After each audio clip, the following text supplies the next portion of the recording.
Welcome, one and all, throughout time and space for this new episode of Weebs on the Weekends, the podcast where we break down the anime's highlights of the week and give a retrospective look on an anime that premiered 10 years ago. As per our season of special guests, today's episode will include the thoughts of three parties on whether to resurrect or rebury the 2011 anime FateZero.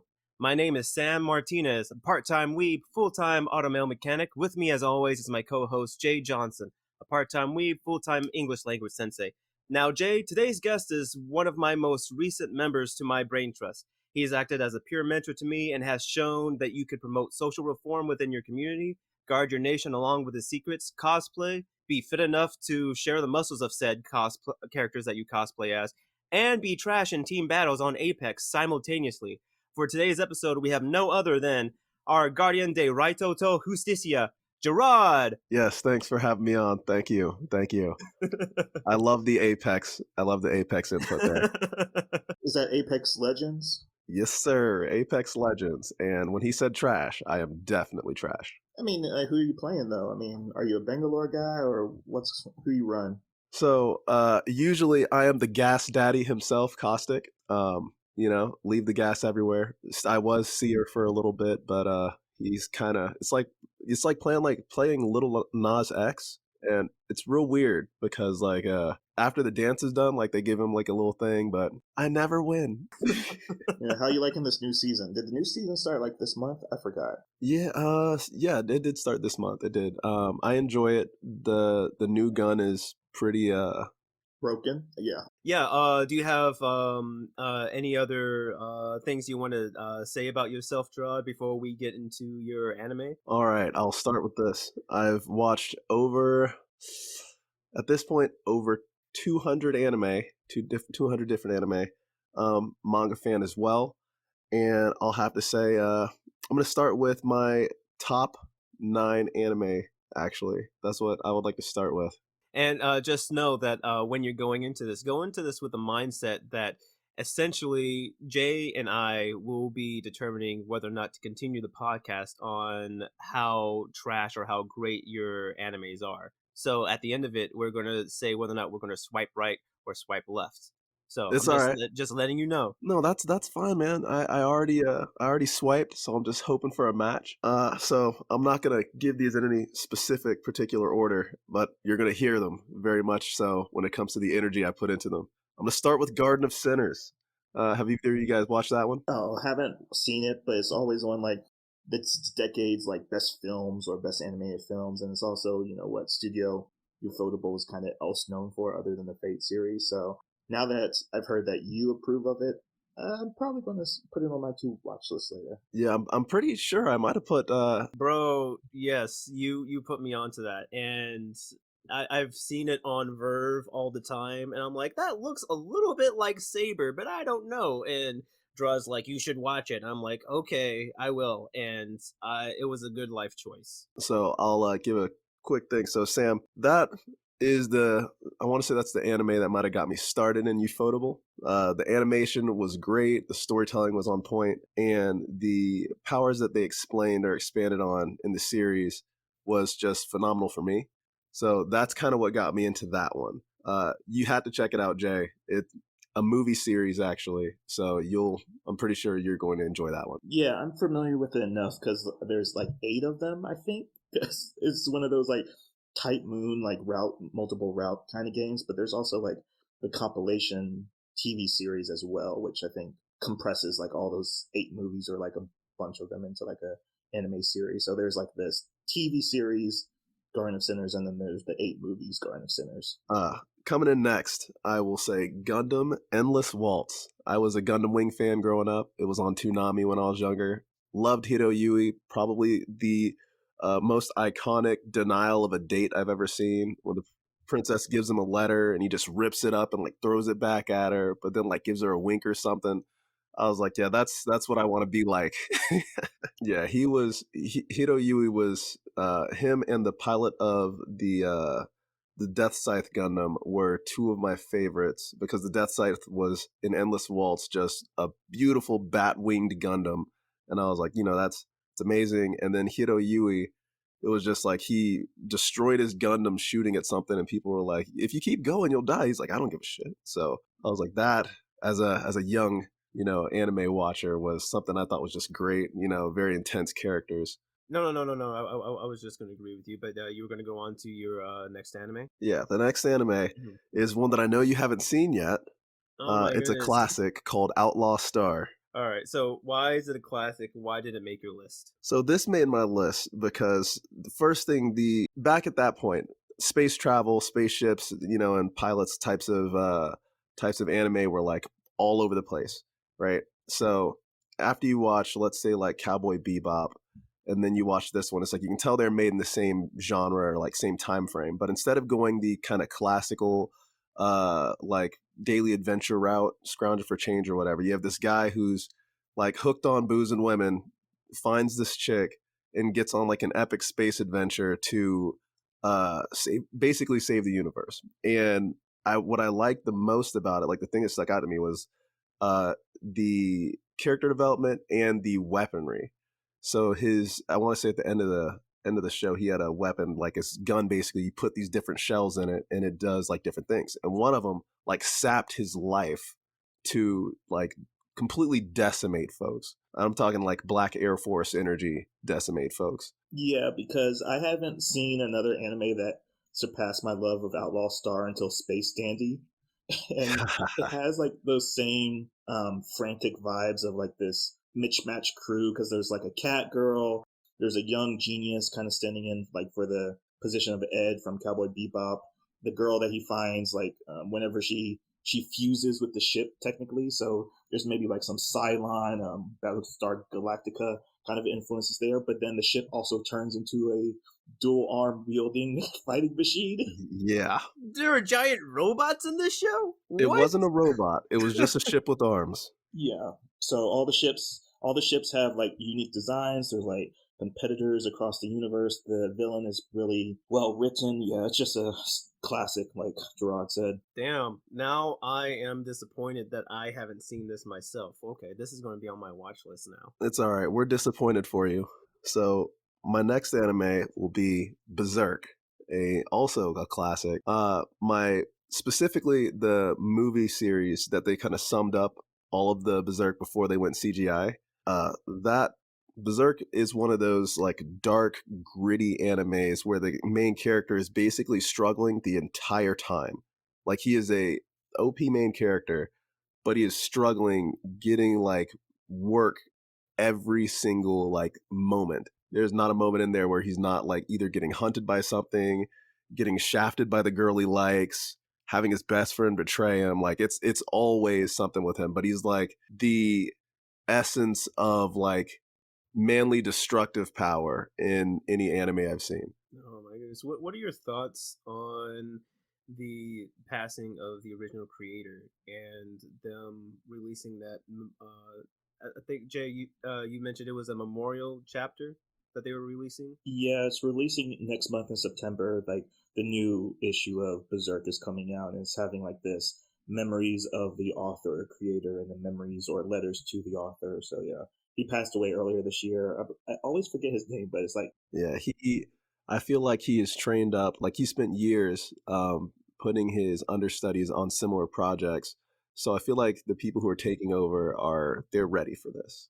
Okay, so we're not going to get like a Game of Thrones incident where season 7 and 8 are complete garbage. The show that shall not be mentioned. to be fair, it was garbage starting around season 5, and then it just concluded in garbage as well. So, but yeah, and Berserk is a really interesting property because it had the 1997 version.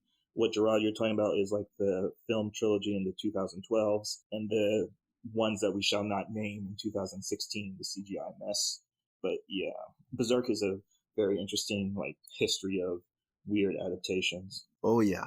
My next will be Vinland Saga. Have you guys seen this one as well? That was one that you put me on, and I'm glad for it. I want to say, Jay, did you find that one on your own, or did I suggest that one to you? I don't remember. I think you're missing who suggested it to you, because I named it like one of the best. I said this was better than Demon Slayer back when it premiered in 2019. I don't. One of you put me onto it. Me and Jarrod have the same great taste, so it makes sense. But yeah, Vinland Saga is a masterpiece, and I'm glad that it got approved for a second season, which should be coming out next year, actually. Yeah, it is. It is one of the most well written animes of recent times for me. Because I mean, one, who has Vikings in their anime as a focus? Like, that was already a thing, and then just the way it was animated, I like from the studio. I hadn't really seen as much from them until that, and I was like, you know what, this is great. This is beautiful. Oh yeah, definitely. It's like somebody definitely took a chance with them, and the characterization of some of the characters, like I think his name was Thor's. It was the father figure. In Yes, the beginning, they really did really good with his character, even though he's there for a limited time. You see the impact that his character has on the world in the way that it's framed. It was just done very, very well. my next anime will be Full Metal Alchemist. I like Brotherhood more than the original. I'm not gonna lie, Hmm. but I like the I like basically that the original Full Metal Alchemist, they stood by the manga up to a certain point, and then they kind of just like made their own stuff up. And where it broke off is where they lost me. Brotherhood caught back up and finished it out the way it was supposed to be finished, and I loved it. I felt like it was a lot more crisp, and the ending was a lot more satisfying, and loyal to the fan base. So that one was a good one as well. My next would be Helsing Ultimate. Have you guys seen any of that one? I have only seen the abridged version done by, oh, who does the abridged version? Is it Team Four Star? Team Four Star, yeah.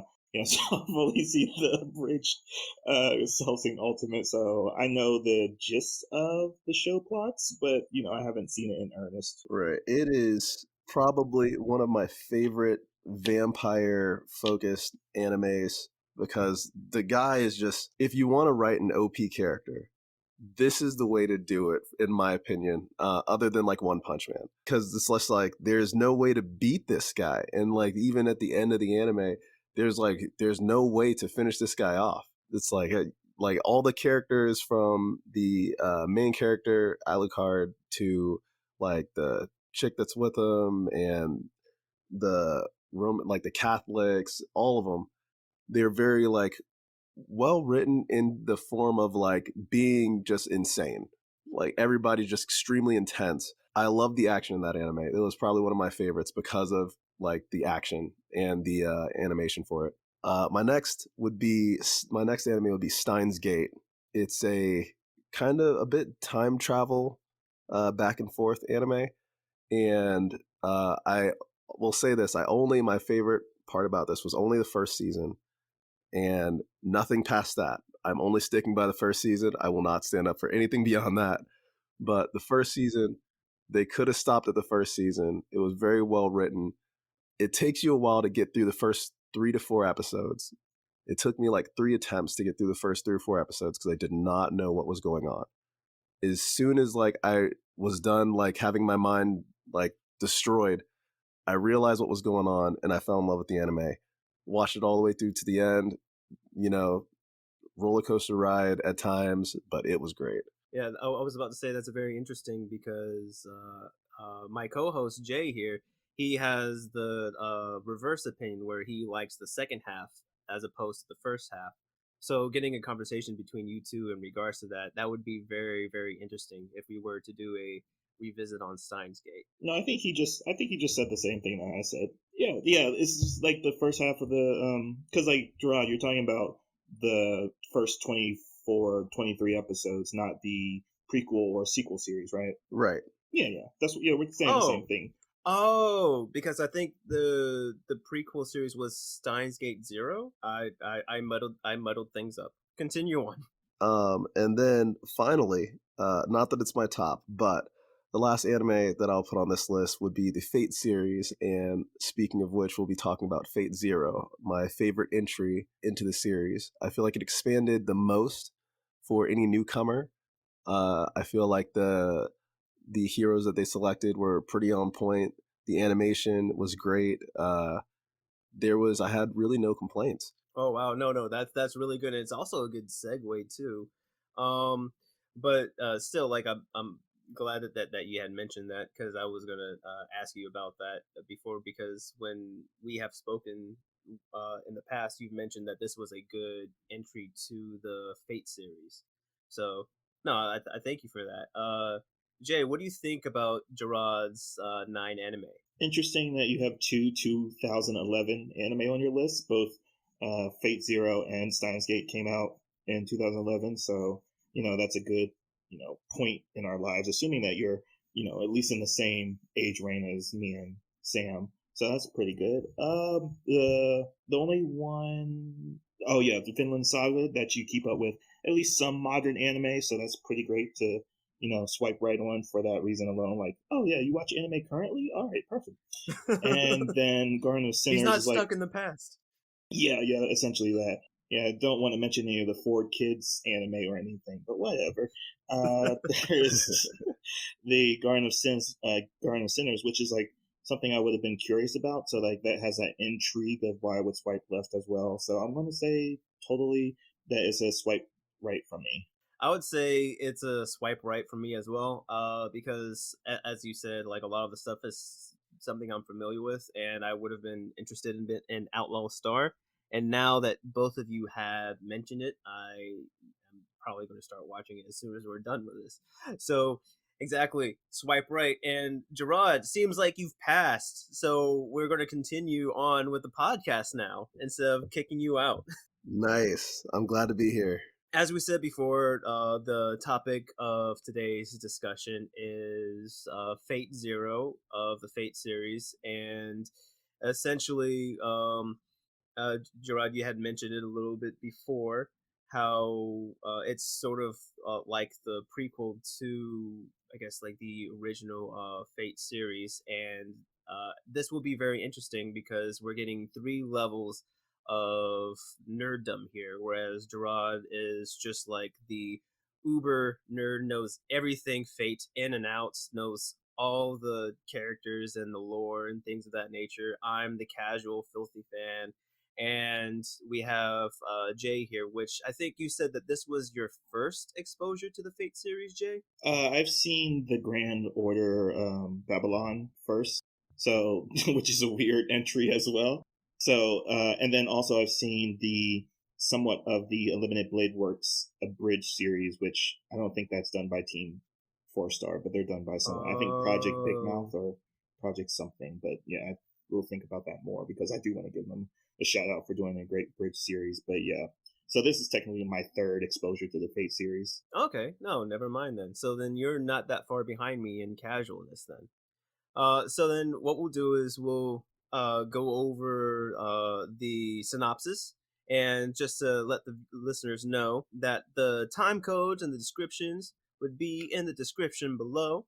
And so let's go ahead and get to it. Yeah, Sam, real quick. Just because of like, you might be reading from the Wikipedia or from the My Oh no no Anime no no no List. no no no no! I revised it. Okay, cool. Because just to mention, like right off the bat, the synopsis of Fate Zero is so unwelcoming. So yeah, I'm looking forward to how you're gonna synthesize it down. Okay, don't worry, don't worry. I'm not gonna be a robot. Not like all the other times. Okay. Let me get my best announcer voice going on here. So once again, as we said before, the series is based off of the light novel of the same name that acts as a prequel to all the roots in Type Moon's visual novel Fate Stay Night. This takes place 10 years prior to the events of said novel, and in this prequel we learn about the tragedy that befalls Fuyuki in following Kiritsugo Emiya, the mage mercenary that's hired by one of the top 3 mage families, the Iceburns. What? What? Yeah, you're just doing exactly what I was worried about, like mentioning names and mentioning magic and all that stuff. But yeah, keep going. Sorry, I interrupted. I interrupted you. Fine then. Okay. So essentially, we follow this fight with these 7 participants who have familiars, and in order to win, oh no, and what they're trying to win is something that's known as the Holy Grail, which is thought to be an omnipotent wish granting device.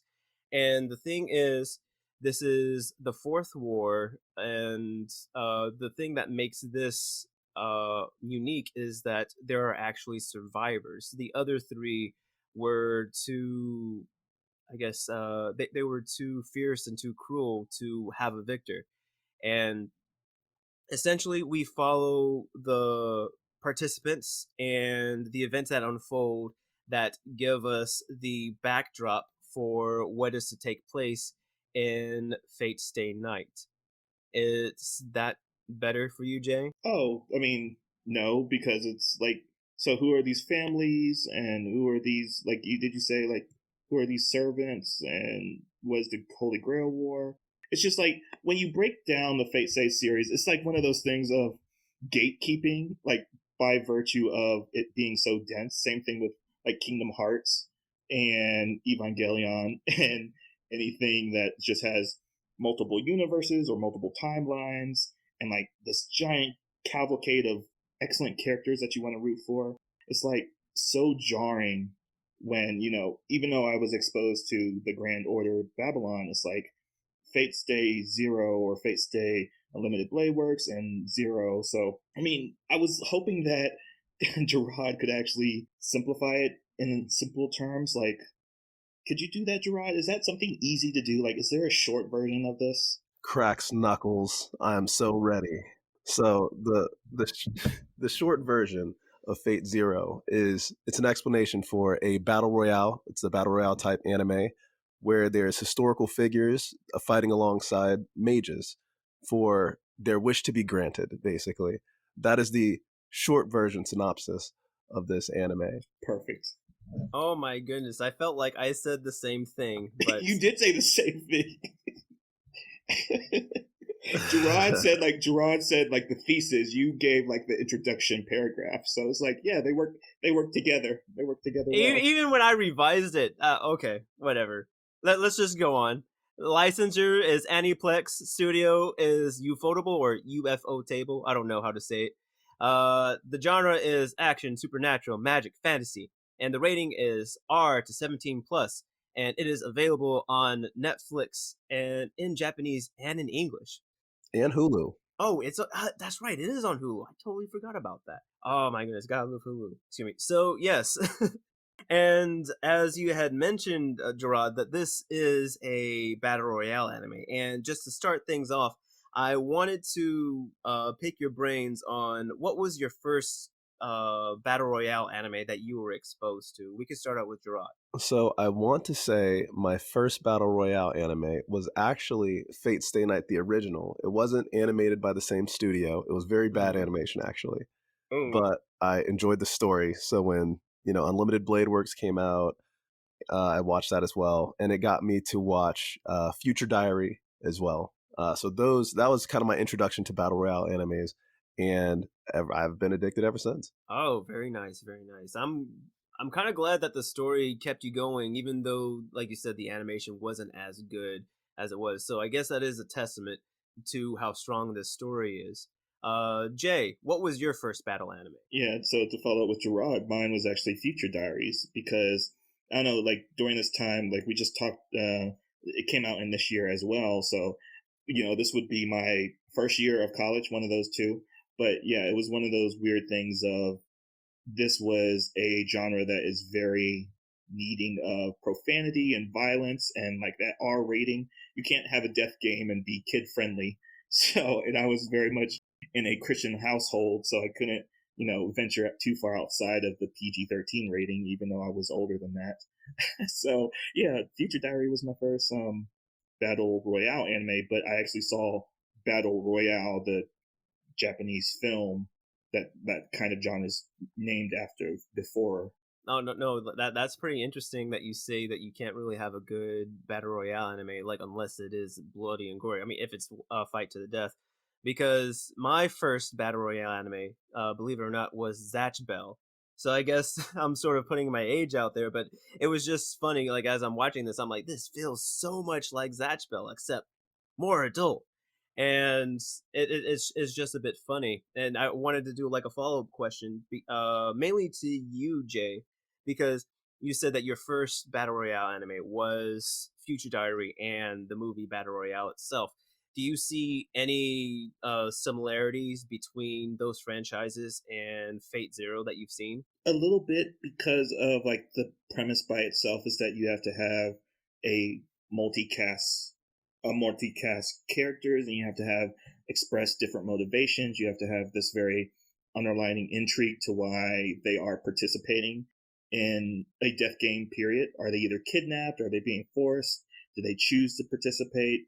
As well as, very interesting to make that Zatch Bell comparison, because I do think one of the key components of battle royales is the idea of death. I mean, if you look Hmm. to like the Hunger Games, or I guess is Divergent considered a battle royale? That one's a survival, I feel like. Divergent Yeah, seems like for survival. because like Maze Runner would be in the same genre too, if Yeah, we're that's true. going that far. Yeah, because I would put Zatch Bell more into like a tournament series as well as survival, because I don't think any of the competitors in Zatch Bell die because it's a kid show. So I would say death is a component of it. I think that they like in the show, if I remember correctly, like when they burned up the books, like that was akin to death. I don't remember if they got transported back into their own world or if that meant that they ceased to exist for real, for real. I'll say what makes it a battle royale for me, like a couple of the tropes that I typically see. One, there's always like a wish to be granted. Like from Future Diary, you become God basically. Tower of God, you make it to the top. You basically become like an emperor or a god or something like that. You have whatever power or wish granted you want. Fate Stay Night, all the Fate series, if you win, you get a wish granted as well. So it's like there is death in every one of the ones that I've mentioned, and there's also like almost the same type of thing that they're all fighting for. Even Junie Tyson. Oh, I forgot about Juni Tyson. That was a good battle royale anime too. Is that the Zodiac one? Yeah, that's the Yes. Oh, Zodiac okay. one. Yeah. I think I was Oh man. not turned Mhm. off, but I saw the rabbit Zodiac, Yeah. and I was like, "Huh, I'm gonna need some time to process this anime when I don't have children to teach." So, Yeah, he was funny enough, he was one of the best characters in there. Yeah, one of the better ones. Oh my Yeah, goodness. he was one of the better ones, and he wasn't as he was strange, but not that kind of strange. I'm just kind of wondering. It was like watching Powerpuff Girls, how they had the Oh, red how devil with the heels. him, yeah. Okay. No, and touching about magical creatures, trying to segue to this next question. Gerard, you had mentioned earlier about like the historical figures being brought back as familiars, and sort of wanted to get both of your opinions on what the appeal is on bringing back historical figures and giving them sort of this magic buff. And like, do you think that the historical figures that were portrayed, do you think that they were given their due diligence, or were they more like Socrates from Bill and Ted, where they were just basically played as a joke? We could start with Gerard here. I want to say most of them were pretty realistic to any kind of lore that they might like mythological lore that they might have had. The only one that I wasn't as closely tied with, there was two of them. It's a Bluebeard and the Assassins. Those are the only ones that I feel like didn't get the due diligence. Like I don't know as much about the Bluebeard storyline besides the fate telling of it, but I do know and I kind of understand the assassin one, but those two were the only ones that weren't as closely tied when it comes to their stories, backstories. No, no, that's good. We can talk a little bit about more about their backstories in the spoiler section too, because I think like in my reading of it, sort of reminded me of another assassin character in one of the other series.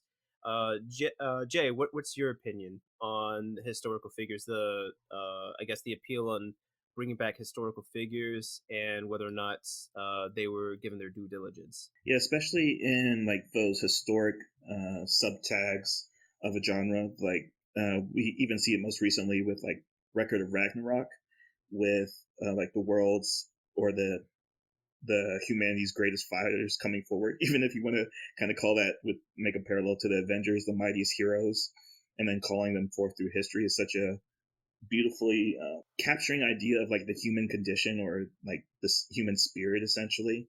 And to say that, when you bring forth a warrior, you're bringing present their idea of history, and maybe to foreshadow like my favorite character, the King of Conquerors, and that idea of who they are in the past, they would adapt to the times that they're in, which we see throughout the Fate Zero. Is that is an interesting thing to bring perspectives from the past forward, to see how they change, to see how they adapt, or just to see how they persist. That no matter how idealistic you are, that if you reach a certain point in your life, you are that person.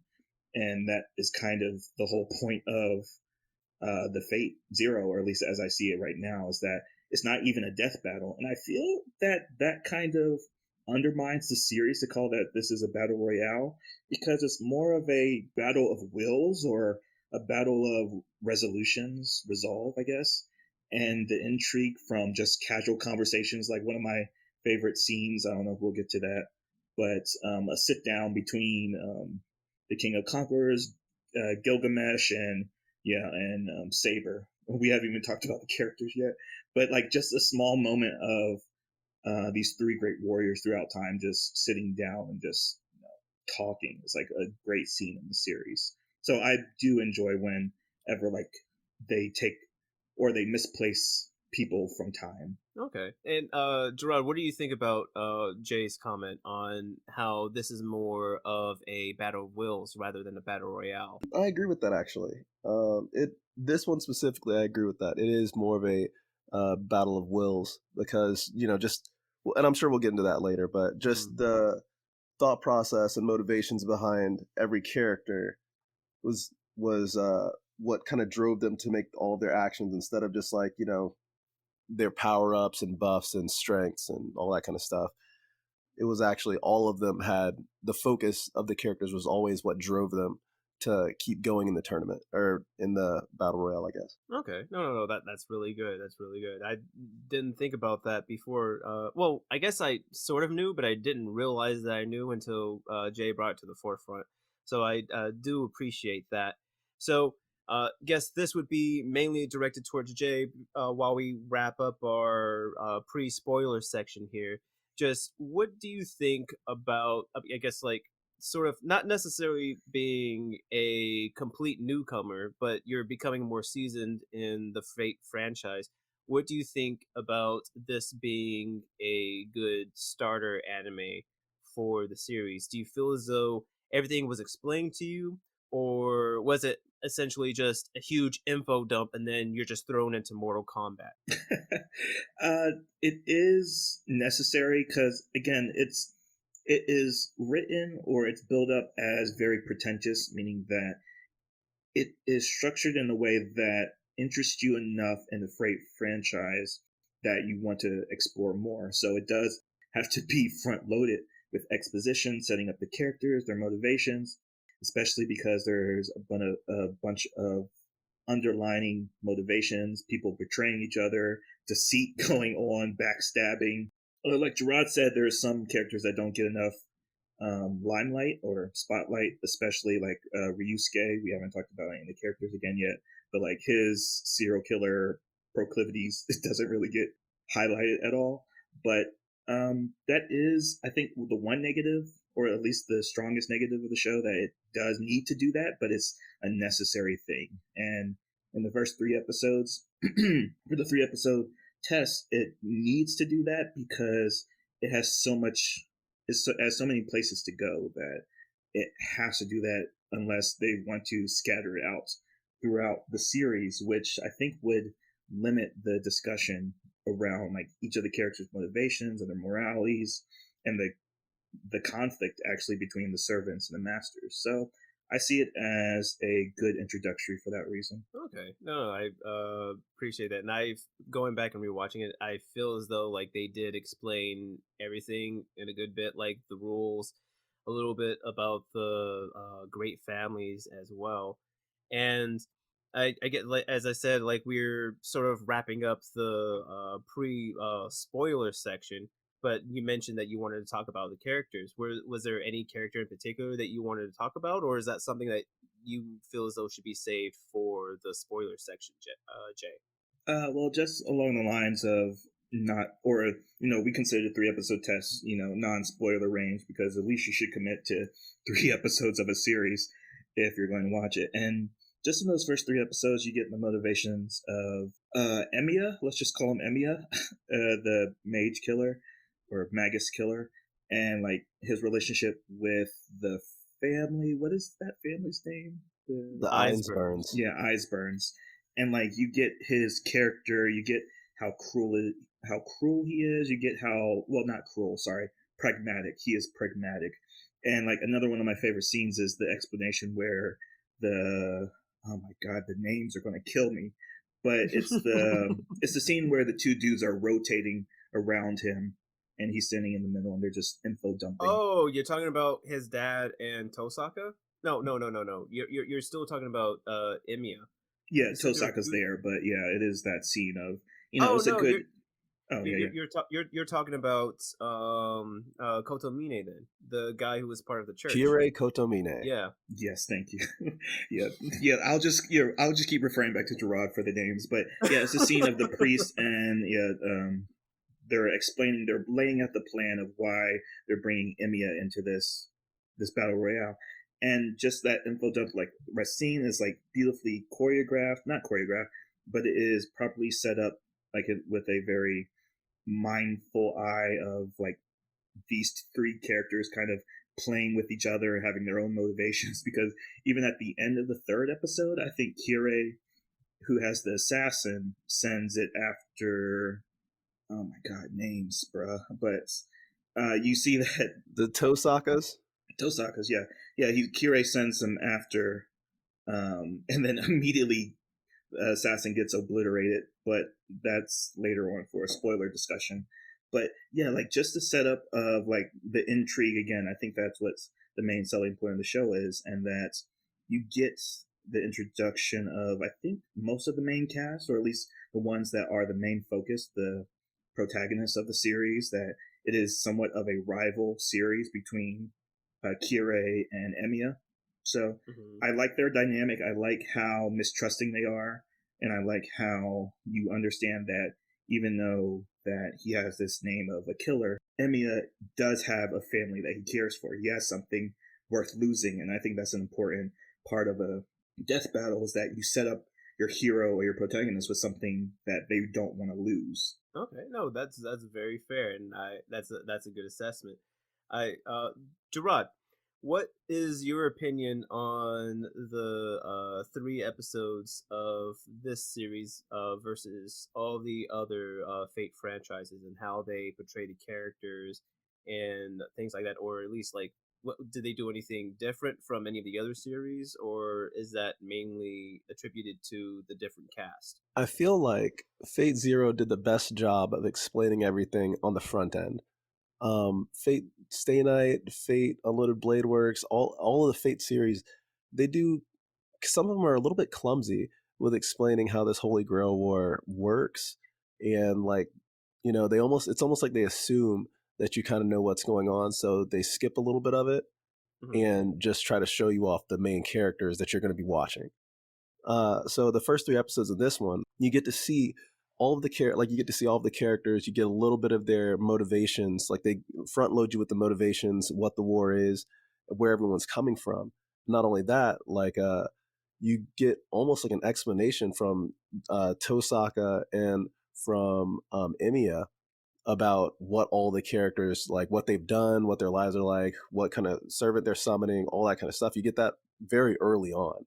I feel like it doesn't do that in a lot of the Fate series. Oh no, I agree with you there, because I want to say in because I did watch a limited blade works, and like with that one, I guess it's just because of the character that you really follow, whereas in this one they try to set it up to where there's not really a main character, so you get a little gist and a background of all the characters. You would hop around from Kiritsugu, and then you'll go to Waver, who tries to summon Ryder for his own gains.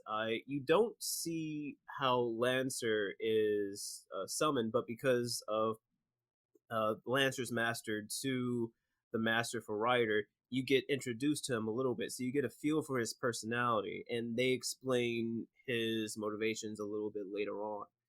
You, I would say, like especially with the, as you said before, just like the front loading with information, it's just done very, very well, and they also lace it too with the intrigue and subterfuge that Jay had mentioned earlier, with everybody's different plans and how they're trying to essentially use the rules of the battle royale against itself.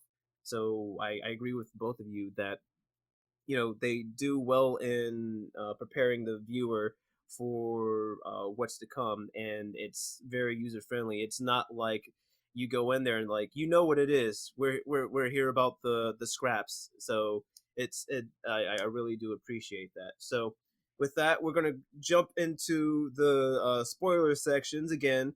Just wanted to give some of the listeners some time to jump ahead or jump back, whatever they want to do with their time. And it's just very interesting.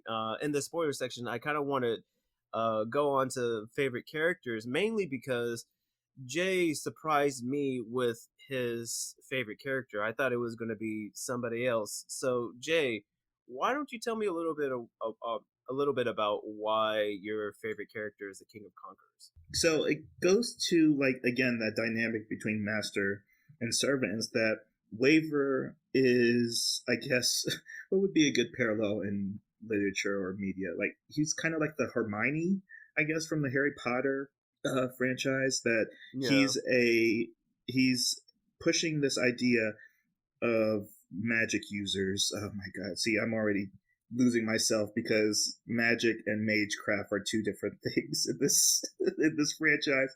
But anyways, that he pushes this idea that it's not all about bloodlines. It's not the Malfoys kind of perspective that only purebloods are able to do magecraft. Yeah, there we go. But he's trying to earn respect that he gets over on his teacher by getting an artifact that allows him to participate in this tournament, in this battle royale, the war. And he summons the equivalent to his wish. Essentially, he summons the King of Conquerors. I think his name is pronounced like Ishkandar. Yeah, Ishkandar. there's several different iterations. Like as you said, he introduces himself as Iskandar. At Mhm. least in the English dub, I don't remember how he introduces himself in the Japanese dub. It is Iskander, but that's also translated over to Alexander the Great. Oh wow! Okay, okay, yeah. So that the King of Conquerors is basically the embodiment of that wish that Waver wants this sense of respect. He wants this sense of equality among people. And then what Alexander the Great essentially is like he sees the world that he's been summoned into, and he's like, "Oh, I want to take this over." And that is so endearing to a story that is so self-contained inside itself, that this is a battle royale, but they're summoning spirits with their own intentions. Is that he does want to win the war essentially, so he can do what he wants, but he's so intrigued, he's infatuated with the idea of the world that he's in. Like that sit down scene between him, Gilgamesh, and Saber, he's like wearing this like really funny kawaii kind of t-shirt. Yes, And the Admiral shirt. right, and I even think they dropped like Bill Clinton's name in the episode, talking Yes. about he equates America to be like the king of the world. So of course the King of Conquerors would want to conquer America. And like just with that like set up to his character, his relationship with Waver, and even his design, his character design is kind of awesome. Like he towers over everyone, and he lives up to his name. And it's just like that is what I enjoy most about the Fate Zero franchise, or this installment, is that the character design, their motivations, the way they talk. Like even though he's the King of Kings, he's so laid back. He lulls you into like this false sense of security almost because he's a king. Like he speaks as if he knows he's better than you. He kind of speaks like Escanor, essentially, from Seven Deadly Sins. Yes, but like I would say, like he has a more agreeable, more friendly personality than Escanor, in the sense like he's like he knows that he's better than you, but it's not beneath him to have a conversation with you. Exactly. He's one of those kind, he knows he can crush you at any time. He knows he can kill you. So why be bothered by you? Why be troubled by you? You can't do anything to him. And I just find that overwhelming confidence the complete reflection of Waver, who is like literally the weakest master among everybody. Like, he's just a kid. He's just a scrawny little bullied nobody that wants to be king of the world, essentially. So, yeah, I like that. No, I'm glad that because basically a lot of the stuff that you said was the reasons why he's my favorite character, and that surprised me because I thought that your favorite character would have been somebody akin to Tosaka or Kotomine, where people who have plans within plans, essentially. And it just shocked me that Iskandar stood out to you that much. Jarrod, flipping the question on you, what was your favorite character through this series, and why? I will have to say Kiritsugu Emiya, Oh yeah, because the guy. Let me just get you ready right quick. set the scene. Set the scene. You're with your dad, who's experimenting on stuff. You don't know what he's doing. Your best friend turns into a vampire. Somebody comes, kills her, says your dad's the one to blame, and you have to shoot him. And you pull the trigger because you're like, he's a bad man. I'm like, all right, I think this is a little intense for a child, but Yeah. it's like, you know what? I want to become an assassin. So you become an assassin, just murking people your whole life. As soon as you could hold a gun, you killed your dad. You saw your best friend killed. You're with the person who destroyed your village, and you get summoned into a Holy Grail war. And you're like, of all the Fate series, I've never seen a master that was so cruel and thought out, just planning to murder the masters before the servants. Like, you rarely ever see that. You're usually like, it's a master, send out my defense shield. It's like watching a Pokemon battle on a Game Boy. It's like, yeah, use tackle. And it's like, yeah, okay.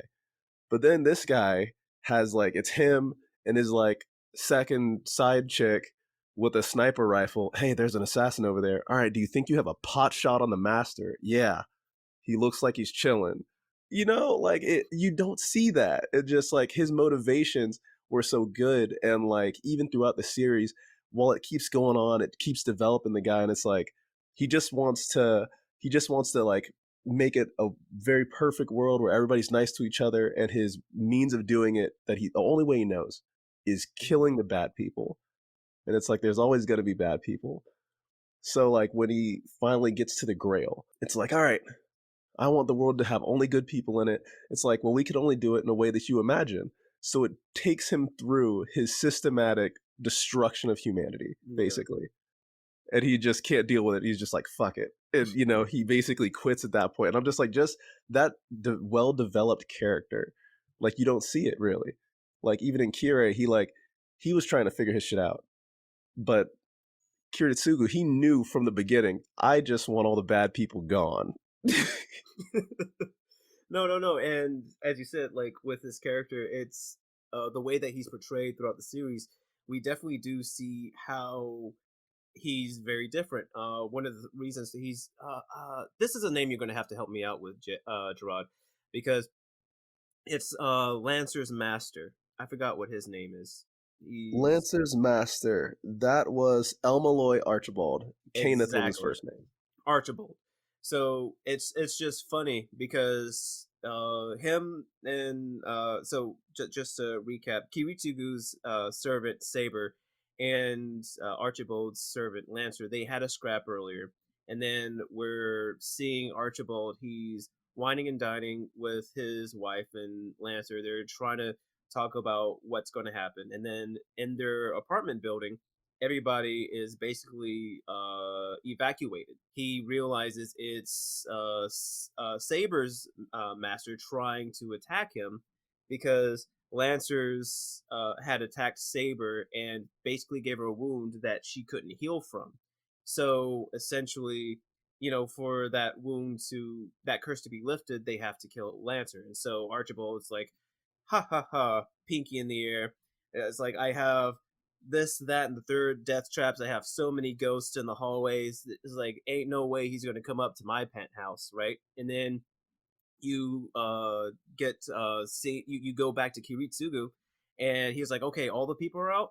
And then he calls, like you said, his second. He's like, okay, do it. And then you see just like the building is blown up, right? He's like, I don't have time to play your games. It's like, we're in the real world, you're in a building, I'm just going to take it down, right? So it's just like, that's like the type of methodology that we see with Kiritsugu going on. And the fact that, as you said before, that Kiritsugu has enough self-awareness to realize that the wish isn't what he wants. The fact that he has the strength to say no to it shows a lot to the character.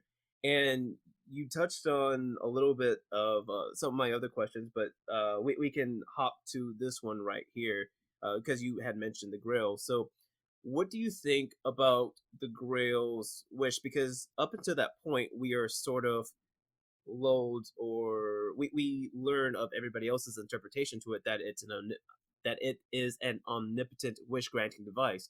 But when Kiritsugu gets a hold of the Grail, as you said before, the Grail won't be able to grant the user's wish that's outside of the user's realm of thought, right? It's only dealing with that person. It's only working within the confines of that person's methodology.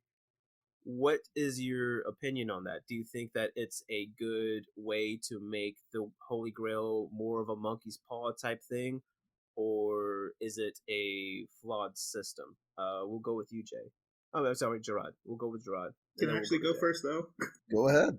Yeah, because, well, I have a double question because I'm actually confused about actually your question, Sam. Is that monkey paws component of it only because the Grail is poisoned? Again, that's something else, that there is an effect from, this is the fourth Holy Grail War going on right now for the events of the season, but what is revealed is that there is a dead servant that had poisoned the Holy Grail. So is that monkey paw element a part of what that servant did, or is that how the Grail works by default?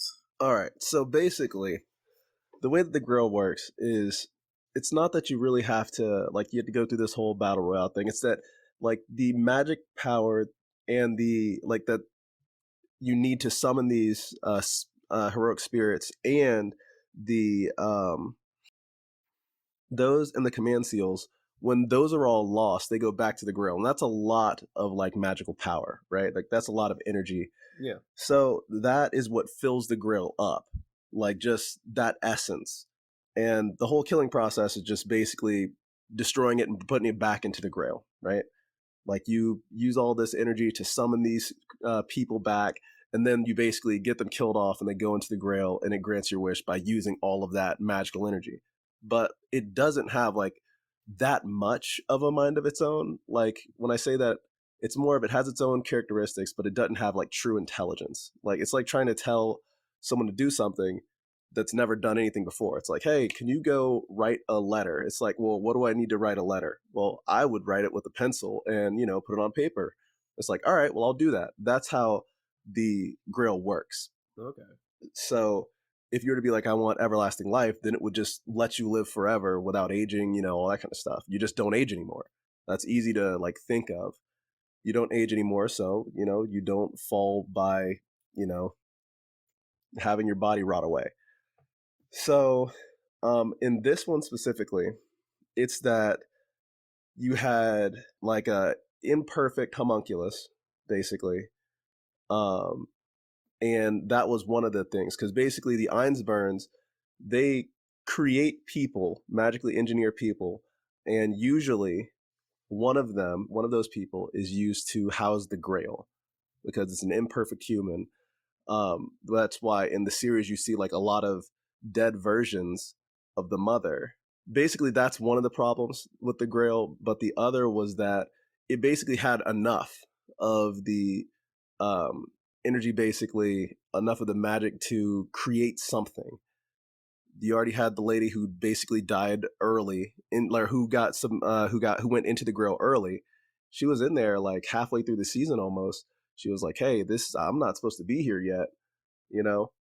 Um, but basically, that's how the Grail works. The way that it played out was actually almost perfect for me, uh, because you end up with the two people who want the Grail the most, and it's like you have the servant that had to get switched over to a new master, and you have the last living servant, basically, that's been with her master the whole time, and you have these two guys who are duking it out, bleeding, like blood, sweat, and tears, into this fight, while the Grail already has enough magic.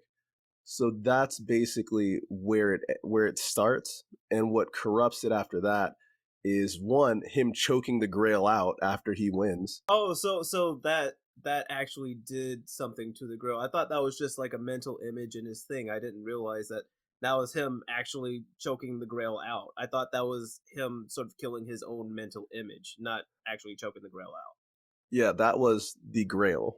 Like he Okay. was think of it as like a reality marble. Like he's in the Grail world, in that Yeah. inner world. It's like you won, and it's like Kamala Harris. She's like, "We won, Joe. We did it." And then he just says, "This isn't what I wanted," and then just like chokes her out. And that's why she's like getting mad. She's like cursing at him. She's like, he kills his child in a dream. Like the dude snaps, and Hmm. he's like, "This is what has to be done." And then he gets Saber to destroy it. So that's what causes like a cataclysm, basically, and hurts the Grail. And Jay, did that help clarify things for you? Kind of, because if it's a thing of lacking intelligence, then the whole like, oh, can I live forever thing, but that doesn't make you insusceptible to diseases. Like Hmm. Yeah. you would still be able to like get cancer, but it just wouldn't kill you essentially. So it is an interesting thing that it's not maybe a monkey paw situation. It's just that you have to be thorough with your wishing, and that's that's kind of the essential of any kind of all powerful item, is that you have to be specific. You can't just wish for like $1,000,000. Okay, $1,000,000. Okay, here's 100 deer, essentially. um, but yeah, so it's interesting. Yeah, because like with everything that goes on with the series in the later half, I mean, it gets a little. I guess another downside to the series is like it meanders a little bit in some places. At the middle point, the turning point, like 12 at the 12th episode, 14th episode, and then at the end is that I've seen a little bit of Unlimited Blade Works, so I kind of went into this blind. I didn't really know that Zero comes before Blade Works, Yeah. and when Shiro shows up at the end, I was actually really hyped. That I was like you said this earlier, like it's a prequel series, and I didn't actually know that going in. I didn't do any research. I just went into it completely blind, and like for it to end that way, and to know that Emiya like got corrupted by the Grail trying to destroy it, and that's why his life was shortened, and all he wanted to be was a hero. I'm kind of confused about that conflicting motivation of his. Is that if that's how he saw the world, that the only way to save it is to kill everybody, but his idea is to be a hero, essentially, then it just leaves this, I don't know, unsatisfying feeling that maybe I didn't understand his character at all. I feel like, and Gerard, you can correct me if I'm wrong after I say this, but I feel like one of the main reasons why Kiritsugu did all that he could was because that was the only solution that he could think of, right? And when going into the grill, like he's thinking that it's an all-knowing thing, right? So he'll present the problem to the Grail, and the Grail will come up with a solution that's more efficient or that's outside of his own, right? He was hoping for somebody to give him the answer to what he wants but a different method. And he wanted, I guess something akin to Thanos, but not being so cruel to where he can be efficient and like people can like also like live and without having to have so many people get murked. And the fact that the Grail essentially just threw his own method back at him, having him go through the mental trials with the ships, with so many people being on board, and then like having that number slowly dwindle down to just basically him and three other people. It's just again just him, the Grail like throwing his own method at his face. It's not really giving him the solution that he wants. And so when he has that sort of heart to heart with Shiro at the end, where Shiro is saying, asks his father, what he wanted to be when he grows up, and he says a hero. And so Shiro takes up that mantle. It's like, I'll be a hero in your stead, right? Essentially, Shiro being that outside perspective, because Shiro didn't grow up in such a dark environment like Kiritsugu did, where Kiritsugu essentially had to kill his dad, and that's how he knows how to rectify things. Yeah, Emiya did grow up, or he did have trauma, but he grew up with a more positive perspective on life. And so the fact that Emiya said that I'll be a hero, that gave Kiritsugu enough hope that Emiya being Shiro, would have would be able to come at a different conclusion without as much pain and loss. Am I correct in saying that, Gerard? Or am I just off base? No, you're perfectly on target. Like him and Kire Kotomine, they both had questions that they didn't know how to answer. So they wanted the Grail to answer it for them. But because, that's not how the Grail works, they both kind of got screwed in the end. Like, Kiritsugu wanted the world to just be a better place. Like, he'd shot down, the heads of like bad regimes, he shot down like wicked mages. He'd done all he could, and he just wanted to make sure that this was like, that everybody was safe. He didn't know of a different way. He was like raised by an assassin after he had to kill his own dad. So of course, he had some gaps in how to solve like conflict resolution, but that's just how it ended up. He wanted to go to the Grail to come up with what he couldn't come up with, and when it tried to solve the problem with his own methods, is when it broke for him. I say like I think that sort of like reinforces to me like the idea like when you go and when you go to the Grail and you receive the Grail, that you have to have that servant or like that other perspective with you, because the Grail is just going to focus on your perspective and how the world works, and it's just going to use your own machinations. Whereas like if you bring somebody else involved into the picture, you don't have such a narrow scope of solving things. And this would sort of bring another question to my mind, where like because throughout the show we have essentially like with each team we have two wishes to be granted, one by the master and one by the servant. So I guess like what is your opinion on this, the fact that essentially like each team they have like two wishes in tandem that need to be granted? And because and we could start out with you first, Gerard, because I'm not sure that I've seen any Fate work where basically the master and the servant get the Grail at the same time. So I'm not sure how that would normally resolve. In Fate Stay Night, the original Fate of the Fate series, in Fate Stay Night is the only one I can remember where both the people got their wish. Okay, so with that one, was it I guess like were their wishes clashing, or like their wish was essentially the same one? It was essentially the same, and it was Okay. where Shiro and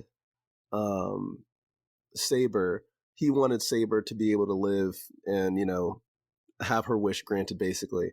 And she was like, that's all I want. And he's like, yes, that's the wish we're going for. Sort of reminds me of I guess a little bit of Caster and I forgot his name. Uryu, Ryos, Ryunosuke. Ryunosuke. Yeah, how they essentially gelled together, and um, that Ryunosuke is just like, I'm just gonna do what the big guy's doing. And with that, we can go a little bit into what Jay wanted to talk about a little bit earlier. You had mentioned that Ryunosuke wasn't given the time that you believe he deserved, Jay. Just along the lines of, there is always this character that is bloodthirsty in battle royales. It's like, I guess another feature of it is that there's always one character that wants to be there like the most. Is like they revel in like the bloodshed, and how they introduce Ryusuke is that he's just casually killing a family, and he thinks, It's his Wednesday night. okay, well, that's not, He he's was there not for game casually night. killing them. He's killing them for a reason. He's killing them to summon a demon. And by virtue of what he's doing, he actually summons Castor. And Castor is equally messed up in the head, because there's a boy left alive in Ryusuke's massacre, and like Castor's like, hey, you can go, boy. And then 6A, okay, how would you describe that monster? I'm like, Cthulhu-like monster, I guess, on the boy. So you're like, Tentacles. oh, yeah. That's So all like, you need to say. Just tentacles. yeah, tentacles, yeah. Is that you get that, again, another one of those instances of the master and the servant vibe together. Well, that's not true. That, especially with Emiya and Saber, and I always like that you call Emiya by his first name, Sam. But yeah, that Because there's two of them. that Saber is the answer to Emiya's like issue, is that Saber has this moral code that she is such a moral beacon of goodness and right, and that she has this code, and they play it out through the series of like, here's the obvious answer to your problem, and he just thinks of her as a annoyance. He thinks of her as just a stepping stone, a roadblock to what he wants to do, because he doesn't even need to use the command seals until like the very end to will her to destroy the Grail. I think he uses one. I think they get 3 in total. Am I right about that? Yes, they get 3 in total. He used one to protect Ilyasaville because he was out and about, and Kodamine was trying to kidnap her, and so he used the command seal to essentially teleport Saber to go and help her out. Right. Yeah. So even in that instance, like I guess he only crosses that line of like his very pragmatic idea of like, I guess it's like Vulcan kind of thinking, is that the needs of the many outweigh the needs of the few, and that he's not going to sacrifice the world to save his family. That's just not who he is. And then, so besides that, like that's why he's the main character, but that Castor and Ryusuke don't get enough spotlight. And we haven't even talked about Gilgamesh, but he is obviously my second favorite character because of his relationship with Tokomi.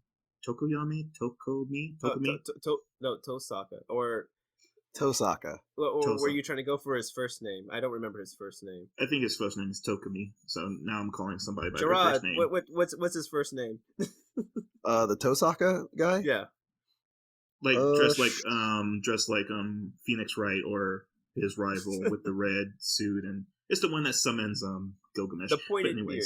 It's Tokiomi. Tokiomi. Okay. Yeah, but I enjoy that aspect of that relationship as well, because it's undermined because like he's kind of outside of the story a little bit, but like his whole thing is like he wants to find this like source of all knowledge. He wants to find like the anti-life equation essentially, and then he gets paired up with essentially a god, and then at the end like Gilgamesh isn't even part of the story anymore. And I think that's like not a missed opportunity, but it is something that doesn't get enough spotlight, I guess, essentially. So to vibe in with your question, Central, I think Castor and Ryusuke and Tokomi and Gilgamesh don't get enough spotlight. Okay, and this would sort of lead into to another question. You sort of helped me refine it too.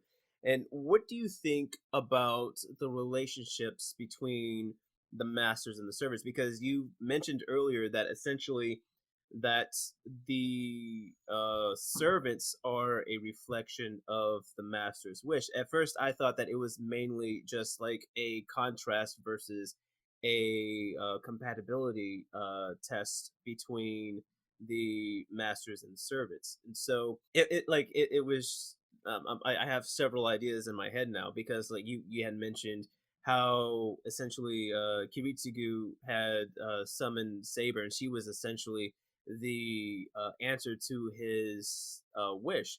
But communication breaks down between the both of them because of both of their faults. With Kiritsugu being so pragmatic, and Saber with her own issues in terms of how she communicates with people and trying to understand where they're coming from. So I guess like just to go back to the original point, it's like, is that what you think that the relationship is? Is that the servant is essentially the answer to the master's wish, Jay? For sure. I think that's so obvious because, especially with like the Gilgamesh Tokami comparison, it's like Hmm. because I know about Grand Order Babylon, I know of Gilgamesh a little bit more and like who he is that Yeah. Fate State or Fate Zero doesn't really go into, and like how close he is to the root. I think that's what they call it. Um, Yes. yes, Gerard, just nodding quietly. But yeah, Yes, yeah, it's it's just like that. affirmative. Yeah, exactly. So it's like one of those things of so Tokami is asking for the knowledge of the universe. He gets sent a god. Waver asks for respect, and he gets sent the King of Kings, essentially. Um, Emiya wants a better world, and he gets sent like a beacon of hope, essentially. So like every and even then Ryusuke wants to kill people, he gets sent like the ultimate kill weapon essentially. So, it is a cast of 7 characters or, technically 14 if you include both the masters and the servants. So it Mhm. can't everyone can't have their spotlight even with 24, 25 episodes. You can't just focus on everyone. Someone has to be the main character, and that they focus so you know in a very limited focus on like a certain character and their motivations just makes it feel so much intimate essentially. So if you're talking about what was the question? No, no. The question was, again, like, what do you think the relationship between? Okay, cool. Okay, it's an intimate one. It's an intimate one, and it is so intimate that you feel bad for them not realizing that that's the answer. Is that they are already sent their answer before they engage in this death game, essentially, because Yeah, they all don't go into it because they think Emiya is going to kill them. They go in thinking that their Pokemon is going to get killed, essentially. So they don't know how dangerous the game they're actually playing. And I think that's such so clever turn of the battle genre is that you don't go into a Pokemon battle thinking the other Pokemon trainer is going to target you with a Hyper Beam. So it pretty makes much. whenever someone dies so much more heartfelt. So I like that dynamic. And Gerard, what is your? Do you have any opinions on Jay's thoughts on the relationship between the master and servant?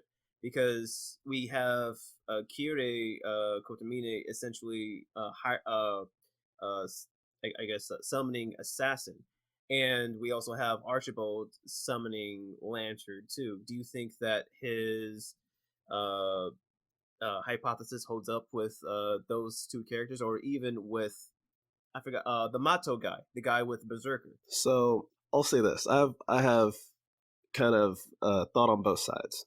Okay. So going in, people know like you can almost choose your servant. You just have to find a piece of them. Like they have like Mhm.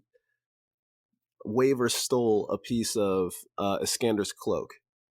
They had the scabbard for King Arturia, Mhm. and they already planned on getting Gilgamesh for Tosaka. Like it basically they had pieces of those people that they wanted, right?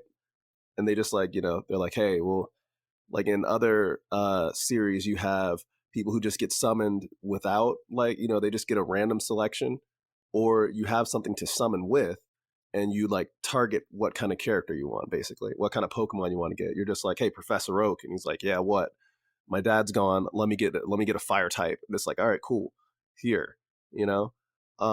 But in this one, they did do a good, like just for the story, they did select them or match them with good partners, because when Kire started, he was basically an assassin.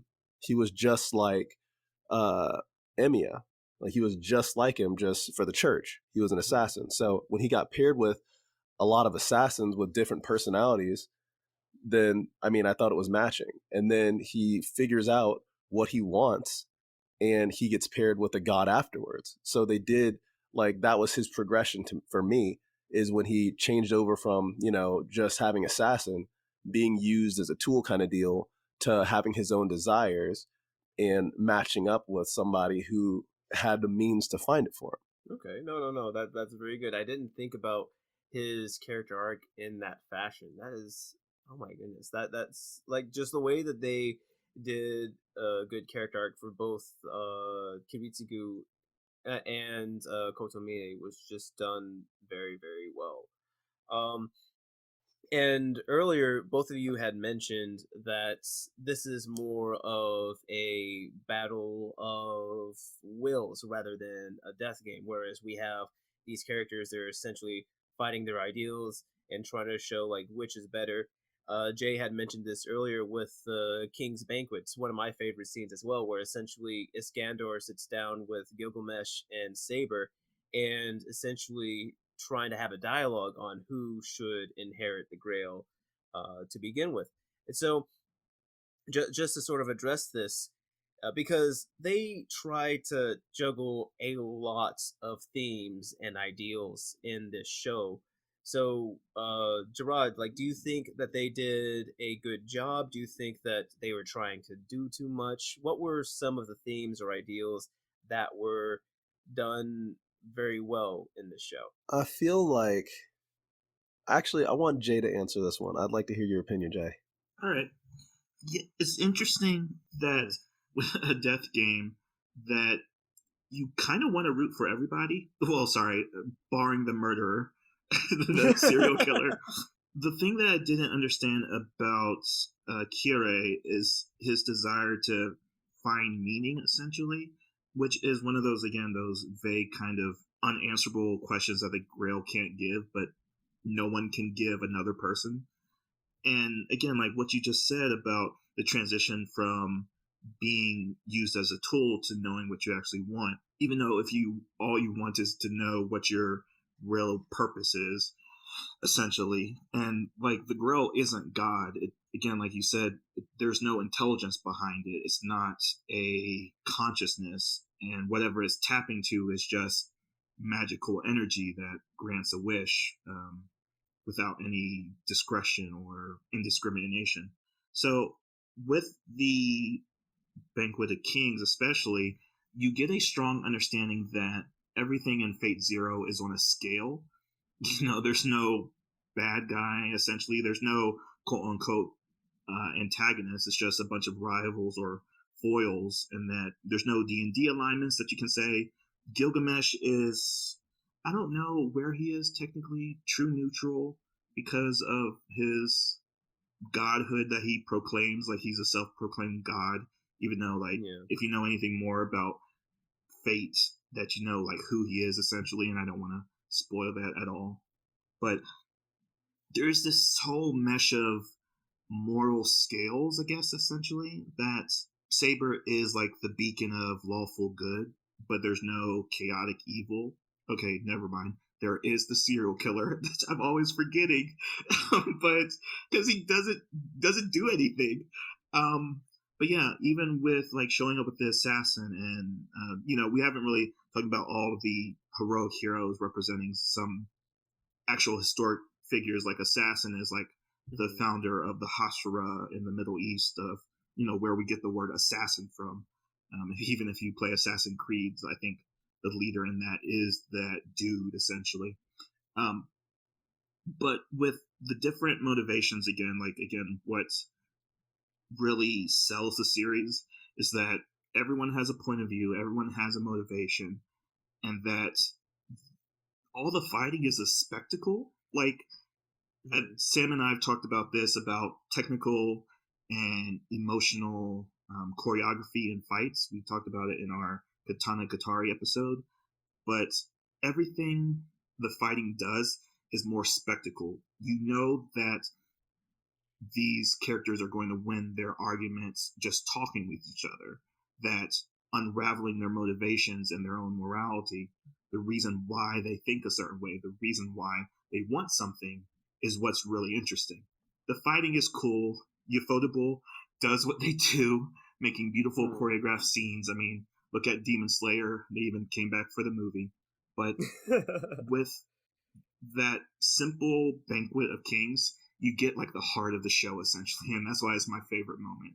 Is that everything is on a scale for everybody, and everyone has a valid argument in wanting power. And Gerard, what are your thoughts on that after hearing Jay's answer? I mean, I agree wholeheartedly with him. I'm actually really glad that I asked.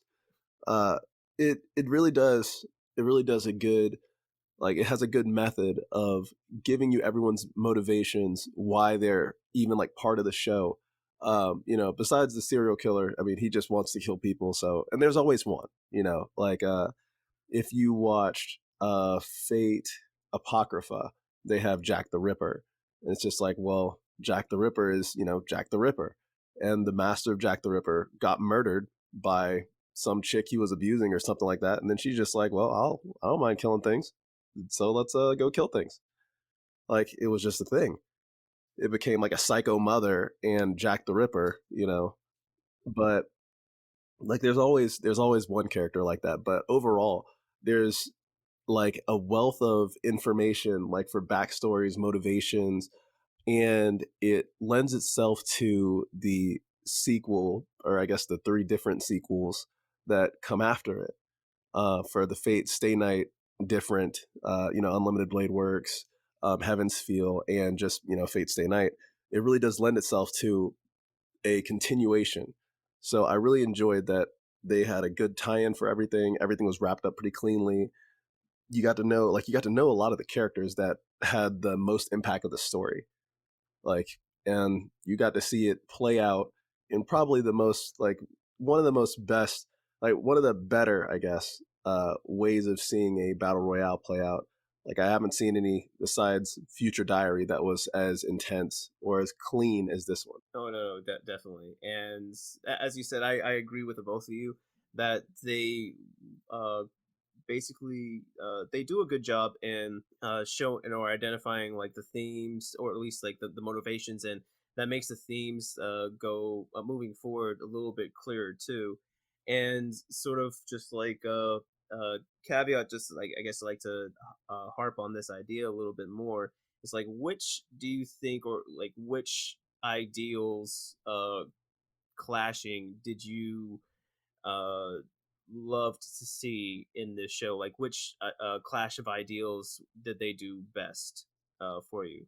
We can start with Gerard. I would say Kirei and Kiritsugu, seeing them both clash, like, and it started very early on how they both were kind of looking over each other's documents, and Kiritsugu was like, "This man scares me because, like, he does these things, he masters almost everything, and then drops it like it's nothing." And someone who could do that so quickly, and like also basically is an assassin, is someone to fear.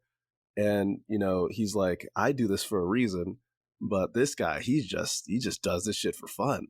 And like, I don't know. And so then you see the flip side of Kira. He's like, I'm looking for something, and I feel like this guy is doing the same thing, and maybe he knows something I don't, but he is a handful. He's probably going to be somebody that's going to give me a hard time, but I'm gonna fight this dude, like, and that's going to be the joy I get out of this war. And so just seeing the clash of their ideals, because one thinks that they're so similar, but the other says that they can't be any more different. It's like, hey, I want just everything to be all good, but I kill people to get there. And the other, like, hey, I just want to kill people for the time to pass, basically. I have no connection to anybody. Like, just that clash of like them thinking that they're so similar was something that was big for me. Um, the other was Waver and El Malloy.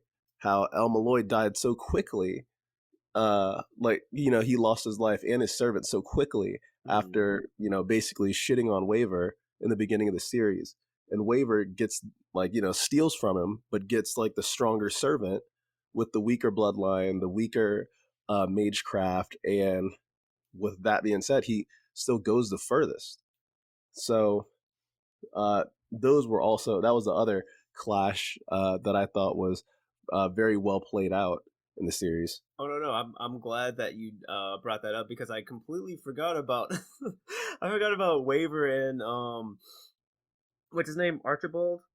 Yeah, El Malloy, basically. I forgot about Waver and El Malloy's clash of ideals, mainly because El Malloy didn't, like you said, he didn't last long enough for me to even pay attention, and like I mainly just took him as fodder to make Kiritsugu look that much more badass because he essentially, like, just the way that he took care of both of them, it was just done in his way and it was spectacularly done. So I appreciate you bringing those two back up in the forefront. Just again, just harkening back to that underdog story that Waver has. Jay, what about you? What was your favorite clash of ideals in watching this series? It's this very small change. It's more exchange. It's more probably just their philosophies of going back to that Banquet of Kings. It's just that Gilgamesh is that idea of what a tyrannical king is, and Escanor, now I want to call him Escanor, but Iskandar is that benevolent king, and he isn't going to. That's really hard to say because again, I'm trying to think about that.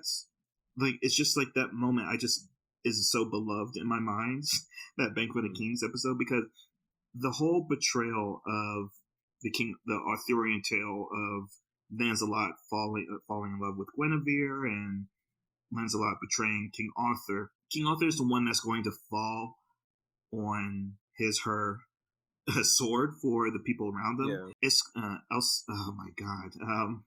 It's just call him Escanor. Just call him Escanor. That's fine. It's Iskandar okay. is like a good king wouldn't need to ever be in that position.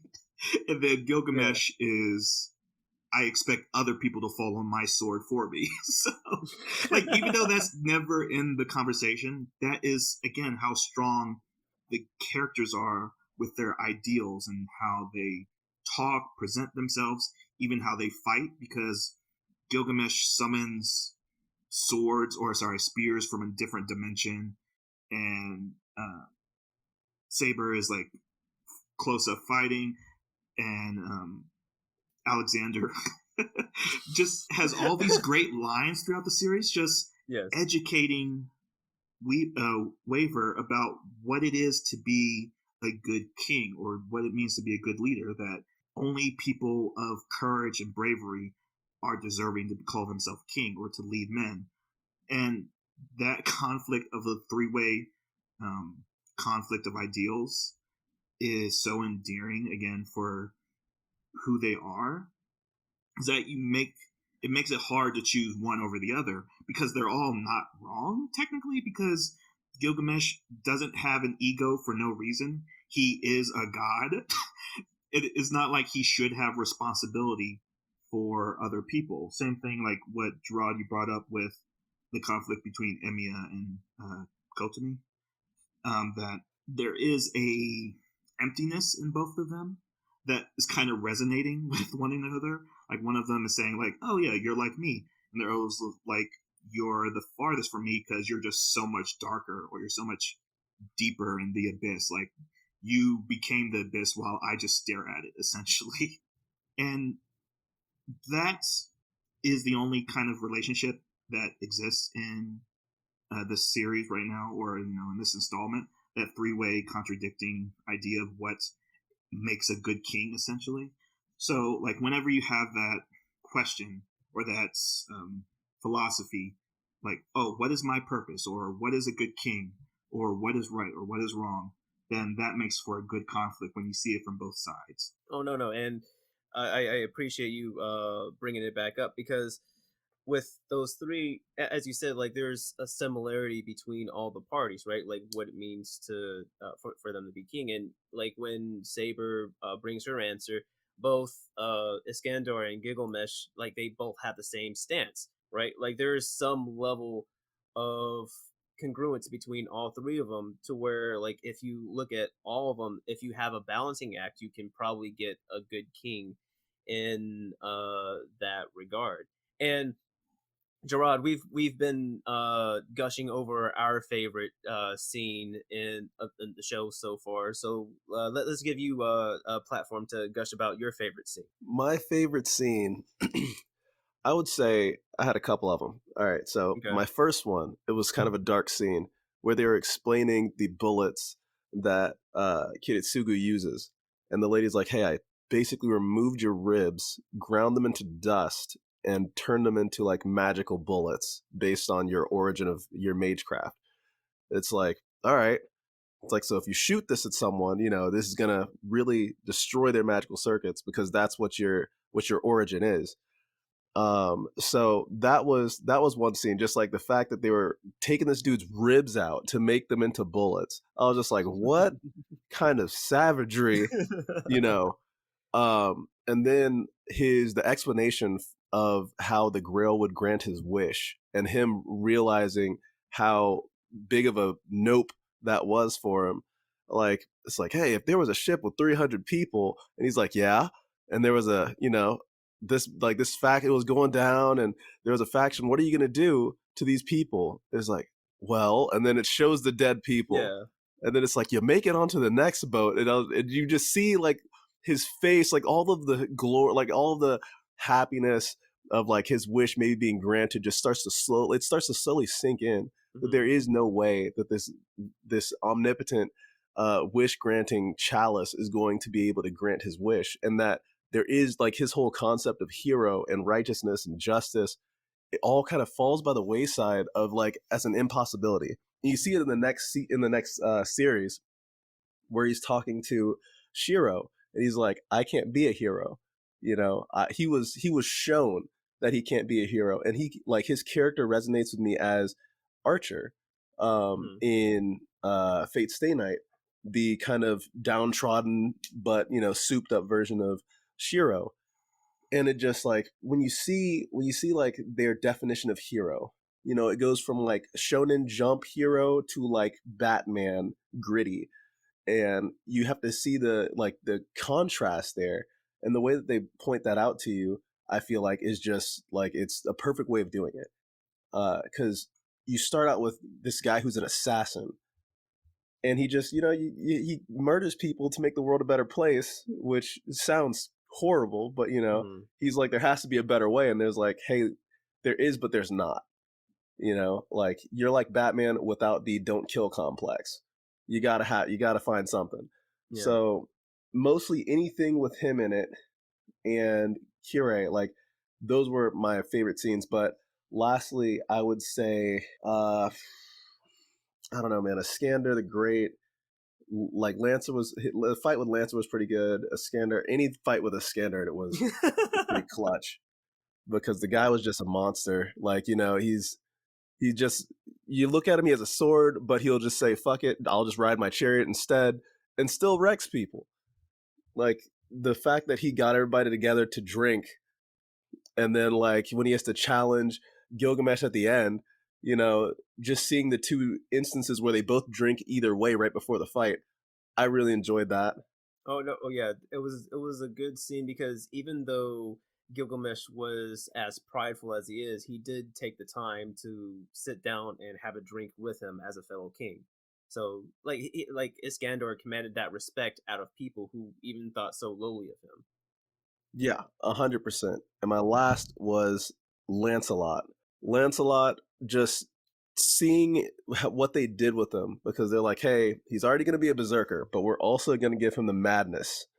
Because you're a weak mage and he might be weak, we're going to give him madness just to boost his stats. And so like any fight with him in it, it's like watching I've read the manga for what is the show that just came on Netflix, Record of Ragnarok. Yeah. Basically you figure out that well, I'm not gonna ruin that for you, but basically the guy can turn anything into a weapon, like anything.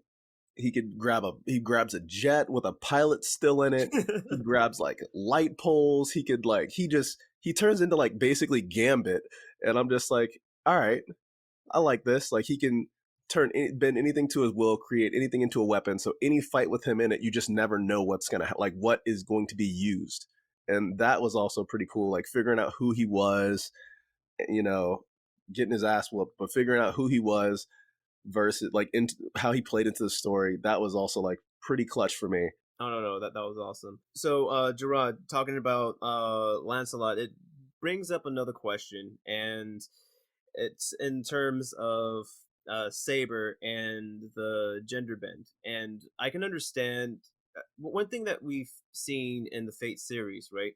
That depending on the master and how the master summons the servant, we've seen this with Lancelot, that with a few words that are changed or switched around, it can definitely change the appearance of said servant, or it can change their stats, things like that. But whenever Saber has been summoned, uh, Arthur was always summoned in the form of a female. And like for me it gives a bit of a different perspective, but not too much. And this isn't the only character that the Fate series has done in gender bending a person. In some of the other works, mainly Grand Order, I can't remember if it was Babylon or if it was one of the other Grand Order. It was Babylon. It was Babylon. There's only been one. That's the one I can remember off the top of my head. The Okay. samurai chick was actually a guy. Yes, exactly. Ushi Wakimaru was an actual guy, and Leonardo da Vinci was summoned as a female servant. And in the semi deep dive that I did, Oda Nobukatsu, which is one of Oda Nobunaga's sons, is a female in the Fate series. And I sort of wanted your opinion on this, on them gender bending actual historical figures, on what merit that has to the series as a whole, and how did seeing King Arthur as a female affected your interpretation of their story? So, from all the research and reading I've done on it, it came down to they at first they wanted to do a male and female pair. So they were going to make the main character protagonist female and the servant a male. At the time, there were very few female-led animes.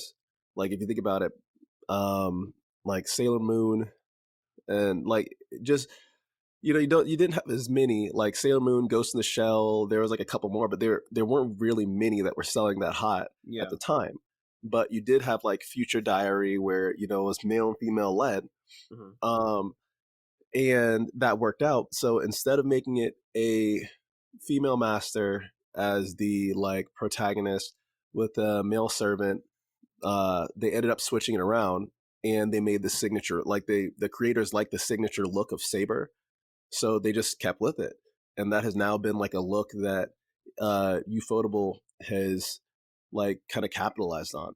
So then my question to that is, why didn't they choose a real person that they do? Like they've done that for Joan of Arc. Joan of Arc is an actual servant in the works. Why didn't they use an actual historical female figure like what they did with Joan of Arc, but they gender bent Arthur? So Joan of Arc is just typically not as popular as a fighter. Like when you see Joan of Arc in Fate Apocrypha, she's a ruler class, which basically they don't do a lot of fighting. They do kind of like refereeing a little bit. But if you want a fighter, then they ended up, if they're going to gender bend somebody, they have to pick somebody in history that is like a formidable person that's well known. So the main character had to be well known, and they had to be a fighter of some sort. They had to be a sword user. So it's easy to go to medieval times or to go back to samurai, and that was just the one that they stuck with. That was a very well known name. You know the legend behind it. It just happened to fit really well. So that's one of the reasons, or some of the reasons they went with King Arthur. I guess, Jay, did you have any particular thoughts on this or anything of that nature? Just along the lines of how confusing it is. And again, we don't have to talk about the other series, but I just know from brief, exposure to the Fate franchise that there is the Saber class, and then there's also Saber the character.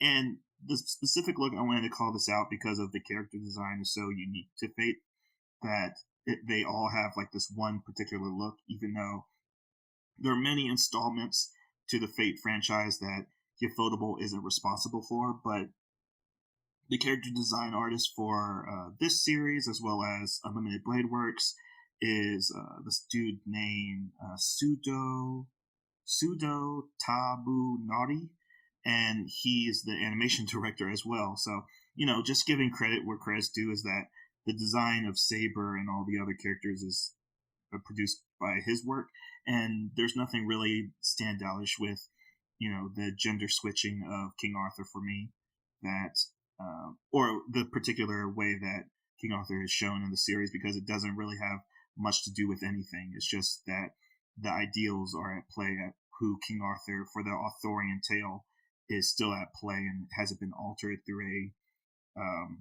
either the gender doesn't inform upon the character's ideology.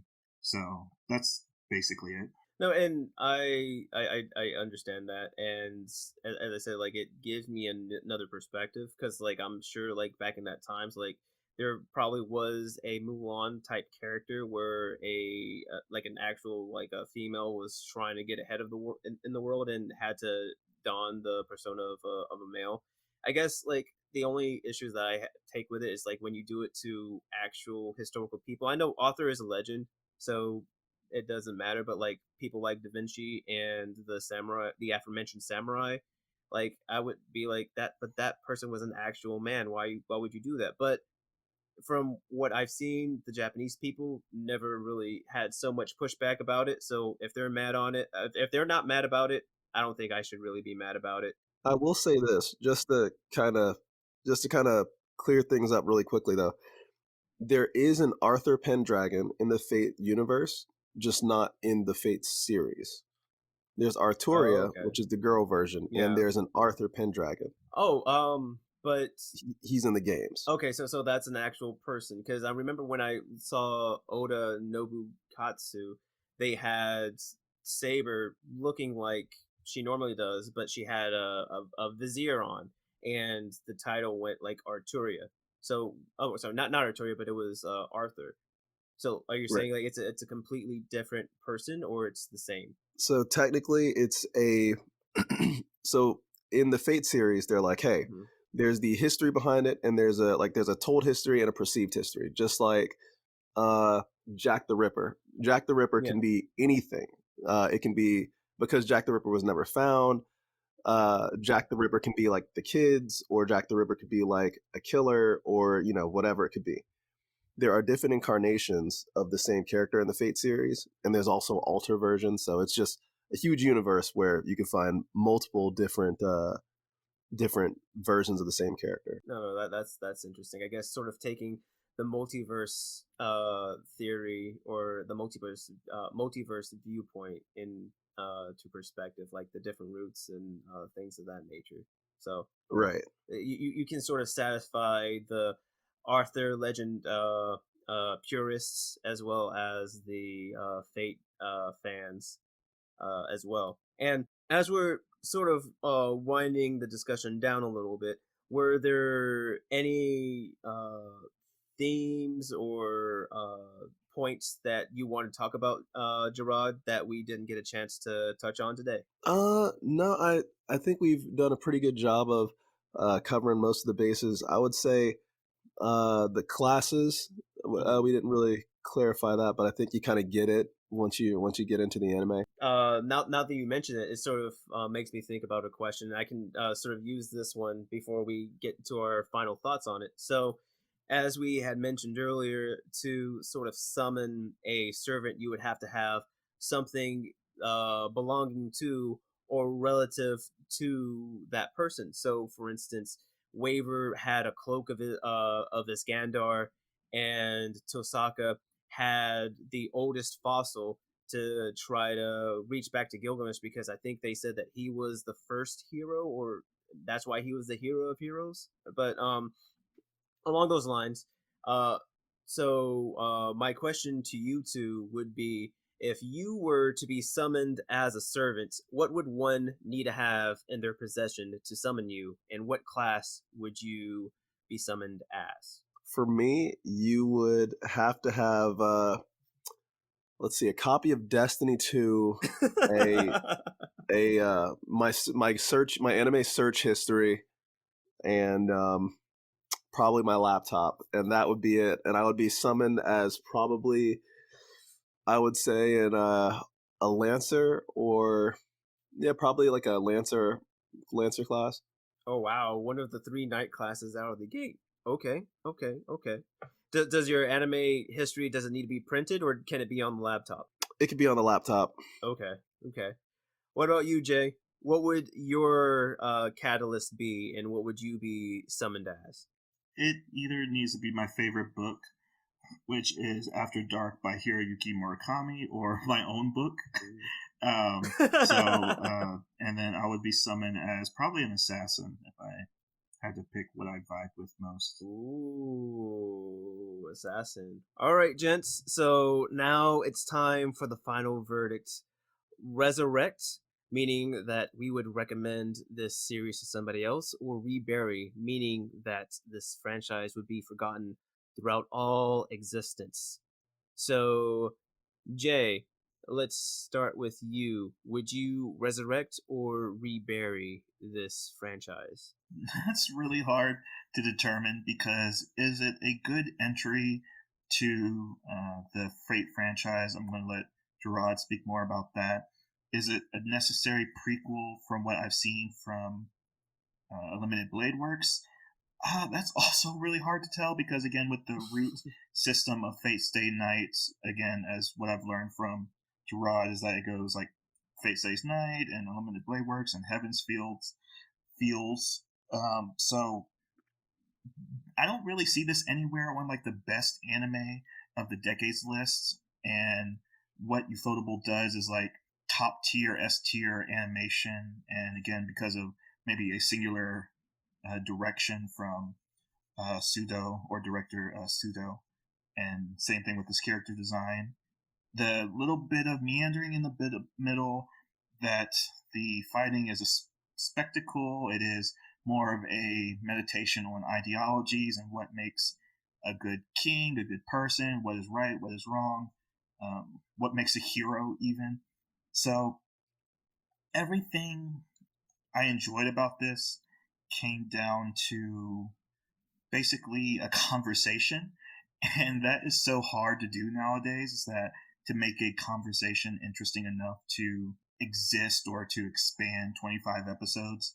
So I'm firmly in the camp that this is a resurrect, even though there's other Fate installments, even though there's even though Grand Order, which I didn't realize until talking about it with Jarrod, isn't even Studio Ufotable, is that it's a production done by Cloverworks, and which is like a new I think they're only like 2 or 3 years old now, but to say like they can basically do what Studio Ufotable does to make a good imitation, or a good enough substitute that it confused like as someone that's not familiar enough with the Freight franchise to say, oh, this isn't Ufotable.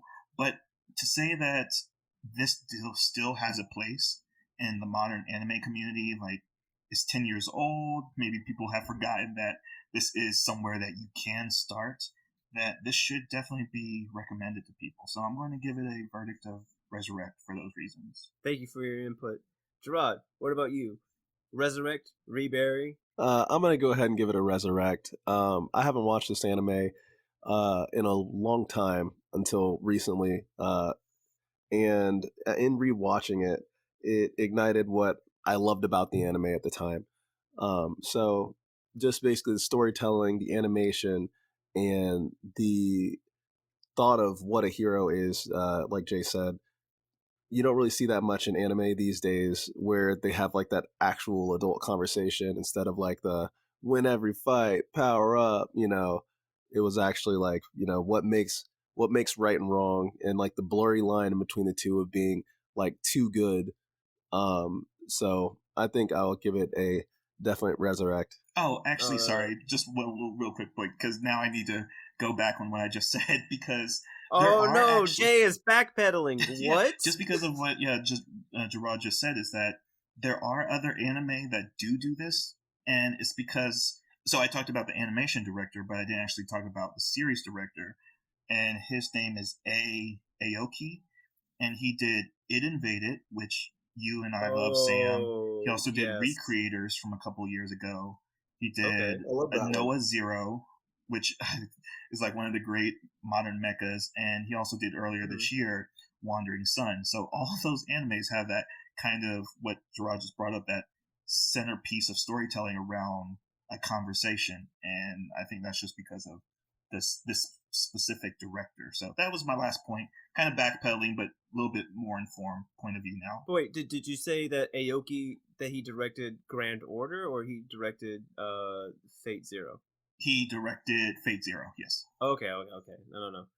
No, and I would say like I really like as you said like with him at the helm how it made this work very unique because you get a little bit of that in what makes a hero in Unlimited Blade works a little bit like what Emiya having that parallel between him and Archer and what he is willing to sacrifice to meet his ideals and whether or not that is a good thing. But it's they take the time to delve into that conversation a little bit more as we've said earlier, like what makes a hero, what makes a good leader, like why these things matter because we see the ramifications of uh, their decisions, and we see the characters like how they parallel each other and how others could be future quote unquote versions of themselves if they're not careful, things like that. And it's done in a very digestible manner. So I want to say that I'm going to go ahead and say resurrect with the two of you. So we got a resurrect for Fate Zero from the three of us, and that's really good. I'm glad that a work like that was able to get a resounding answer from all of us. And as I said, we're about to wrap things up. Gerard, is there anything that you would like to say to the audience? Any last words? Actually, my only last words are actually to you guys. Thanks for having me on here. Santrell, you gotta watch out, Lost Star. Get get wrecked, get wrecked, bro. Fair enough. Fair enough. All right, Jay, what have you got for us today? All right, gentlemen, because we are kings ourselves, I wanted to close off with a little quote from the King of Kings or King of Conquerors. A king must live a life more vivid than any other and be a figure for all to admire. A king is the one who collects the envy of all his heroes and stands as their guide. Therefore, the king is not alone, for his will equals that of all his followers combined.